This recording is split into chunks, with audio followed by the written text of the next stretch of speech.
J'ai plus. Ici Sud Radio. Les Français parlent aux Français. Les carottes sont cuites. Les carottes sont cuites. Sud Radio, Berkoff dans tous ses états.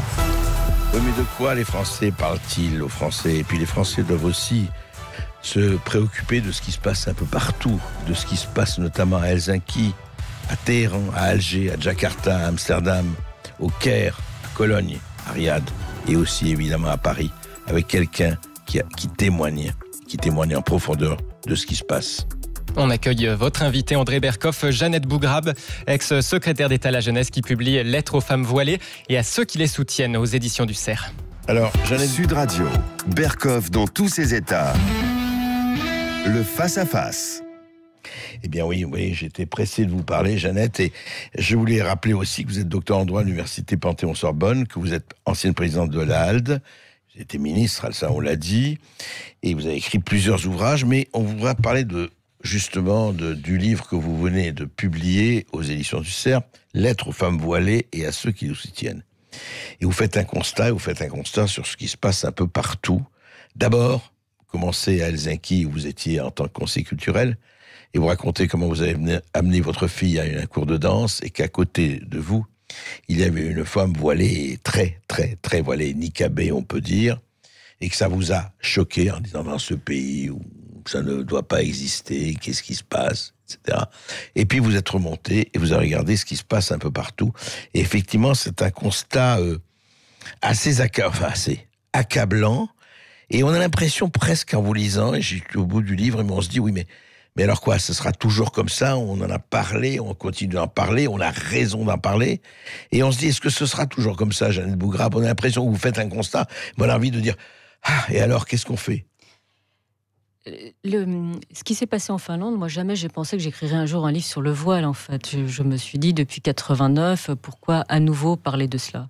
La seule chose, c'est que quand j'ai décidé de quitter la France il y a déjà 4 ans, j'ai vu des petites filles voilées. En fait, c'est pas tant l'adulte qui me choque, c'est de voir une gamine de 7 ans qui est pas pubère, en fait, qu'on décide de couvrir, et ce voile qu'on décide de lui imposer, parce qu'une petite fille de 7 ans ne choisit pas de porter le voile à son cours de danse, eh bien, ça a une signification particulière. Ça veut dire qu'elle est prête, elle devient objet de désir, un objet sexuel, et qu'elle devient, elle atteint un âge nubile et qu'elle peut être mariée. Donc c'est ça qui, moi, me choque. Mais oui, donc on la considère comme un objet sexuel à 7 ans. À 7 ans. Ouais. Et ce que je dénonce, c'est que c'est vrai que dans le livre, quand j'ai publié Lettres d'exil il y a déjà un peu plus d'1 an, j'avais vu des petites filles somaliennes porter le voile, mais je me suis dit que c'était d'un héritage culturel, patriarcal, et que quelque part, c'était sans doute des primo-arrivants qui venaient d'arriver de Somalie, et qu'elles venaient d'arriver en Finlande, et que l'intégration fera qu'à un moment ou à un autre, eh bien, ces petites filles décideront d'abandonner le voile parce qu'elles seront allées à l'école de la République. La seule chose là, c'est que c'est une Finlandaise. C'est une Finlandaise convertie. C'est un peu comme ces Françaises qui sont allées faire le djihad en Syrie et en Irak, et dont on ne sait que faire, qui sont devenues mères, qui ont même été parfois les geôliers de Yazidis, ces femmes qui sont devenues des esclaves sexuelles parce qu'elles sont considérées comme des apostats, et qu'on voit, et on voit ces Françaises qui sont avec leurs enfants vous comprenez cette espèce de choc, et en même temps on voit des femmes en Iran et en Arabie Saoudite, et on se souvient de ces Iraniennes qui montaient sur des armoires électriques dans les rues de Téhéran, qui arrachaient ce voile. Leur voile, oui. Et de nous, on a en France l'inverse. Elles portent le niqab, elles vont en Irak et en Syrie, elles se font même les complices des pires violences à l'endroit je parle des Yazidis parce qu'en plus symboliquement c'est très fort, puisque Nadia Mourad, l'une des rescapées de Daesh, vient de recevoir le prix Nobel de la paix. Voilà. Oui, en plus, oui. Et donc, on est dans une situation... Mais alors, comment vous expliquez ça? Parce qu'à chaque fois, j'ai remarqué, c'est intéressant, vous parlez un peu de la situation, on l'a dit, que ce soit en Arabie Saoudite, que ce soit en Égypte, que ce soit... Je parle de Cologne aussi, parce qu'on oublie aussi les agressions. Du 31 décembre. On oublie Théo Van Gogh, parce que avant même la publication des caricatures de Mahomet au Danemark, on oublie qu'un homme, Théo Van Gogh, qui est un réalisateur qui décide de faire un court-métrage de 12 minutes qui s'appelle Soumission. 4 minutes où il dénonce le voile. 4 minutes où il dénonce le voile en expliquant, parce que la plupart du temps, beaucoup d'intégristes expliquent que, vous savez, seule la femme qui porte le voile est comme la perle dans une huître. Sinon, elle est, comme disait Annie Rabadan, la pièce de 2 euros. De 2 euros. Ou bien on leur dit, mais vous inquiétez pas, vous serez victime, vous serez protégé. Vous ne serez pas victime de harcèlement de rue, en fait, etc. Et dans ce petit court-métrage qu'il a réalisé avec l'ancienne députée d'origine de Somalie, Hirsch Ali, ils font ce petit film. Immédiatement, des menaces de mort, des injures. Théo Van Gogh, on est en 2004, aux Pays-Bas, il est assassiné. Hirsch Ali lui avait dit de ne pas le faire, le film. Il accepte de le faire parce qu'il dit que c'est inacceptable de laisser des femmes dans cette situation-là. Et puis il y a eu tout ce qu'il y a eu en France, Charlie Hebdo, et puis etc. Il y a eu Mérin, il y a eu Charlie Hebdo, il y a eu Strasbourg il y a quelques semaines. Et ça continue encore et encore. Mais il y a une chose, je veux dire, dans votre livre, qui m'a aussi frappé, c'est que chaque chapitre finit par une injonction, Jeannette Bougrabe, vous dites, mais que fait l'Europe ?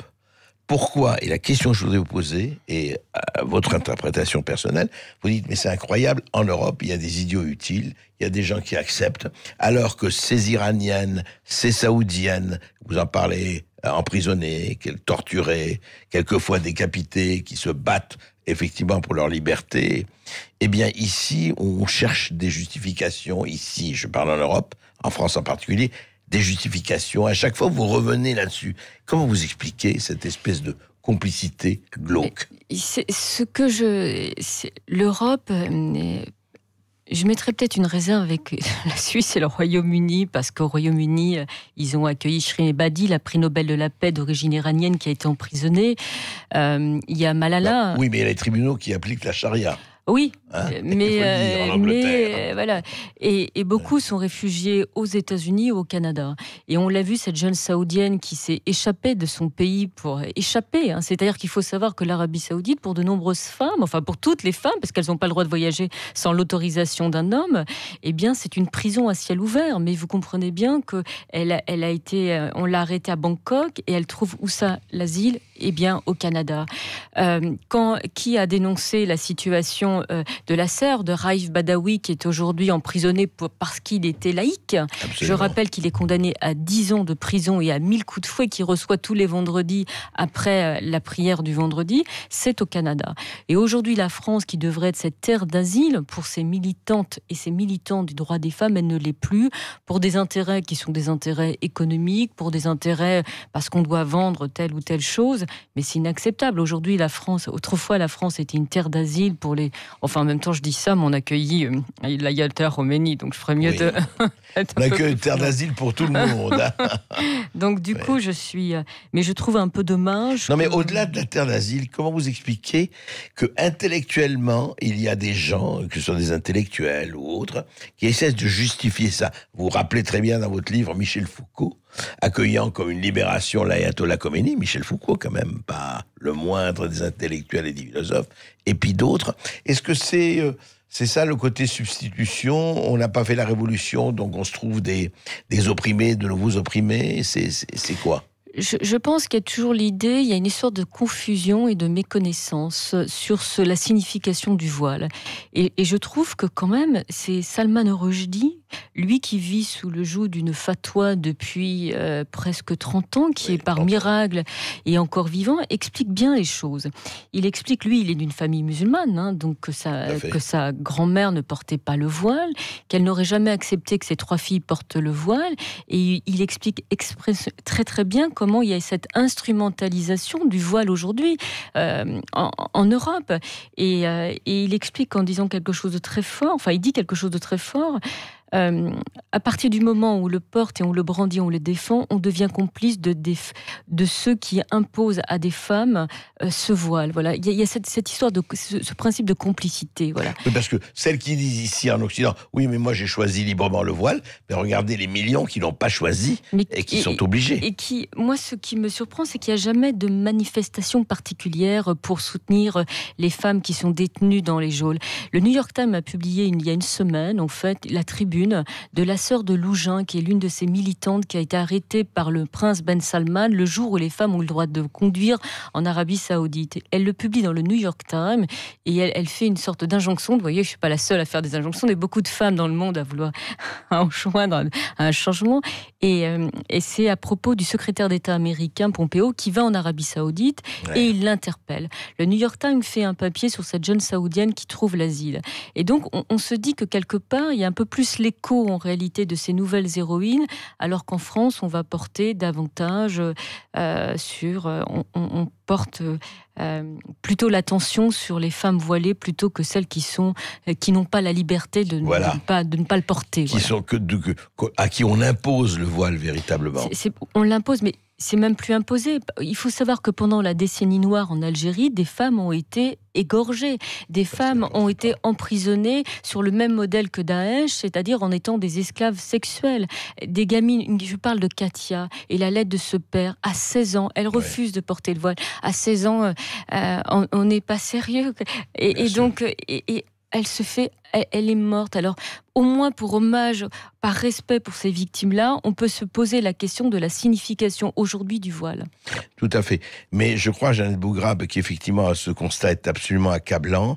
Le problème, c'est qu'on sent que ça n'a pas vraiment bougé, malgré toutes. Et vous dites simplement... Mais ça a même régressé parce que vous retrouvez aujourd'hui, en fait, quand vous allez dans certains quartiers ou d'autres, des petites filles de 7-8 ans qui sont en djellab, c'est-à-dire totalement couvertes. Et vous avez même des sites où vous pouvez acheter des tenues pour dès l'âge de 6 ans. Donc il y a bien une signification particulière. C'est qu'il y a bien un marché. Enfin, c'est la loi du capitalisme. C'est-à-dire qu'il y a une demande. Mais vous savez, c'est djihad et Macworth, comme disait quelqu'un, islamisme et capitalisme, les deux faces de la même médaille. Oui, parce que on le voit bien qu'aujourd'hui vous avez ces marques de vêtements qui font le voile pour courir et ça devient un marché. Et donc de manière cynique, on l'a vu avec la campagne cet été de Gap où ils avaient mis sur leurs affiches une petite fille prépubère avec un hijab pour vendre des vêtements qui sont fabriqués dans des pays asiatiques où les petites filles n'ont pas le droit d'aller à l'école. C'est juste affreux. C'est ça, et c'est pire. Ça pourrait être l'humour noir, mais c'est surtout noir. En tout cas, il faut lire ce constat accablant, mais important, et il faut prendre conscience de ce qui se passe, et il faut arrêter que certains jouent de ça comme une espèce de marché ou de bonne conscience. Merci Jeannette Bougrabe. Merci beaucoup à vous. Merci Jeannette Bougrabe, ex-secrétaire d'État à la jeunesse, auteur de Lettres aux femmes voilées et à ceux qui les soutiennent aux éditions du Cerf. Merci à vous André Berkoff. On vous retrouve dans tous vos états comme d'habitude demain de midi à 13h. En attendant, vous pouvez nous retrouver en podcast sur sudradio.fr. Dans quelques instants, les clés d'une vie. Jacques Pessis reçoit notamment Robert Namias, journaliste qui a longtemps été un pilier de la rédaction à TF1. Bonne journée sur Sud Radio.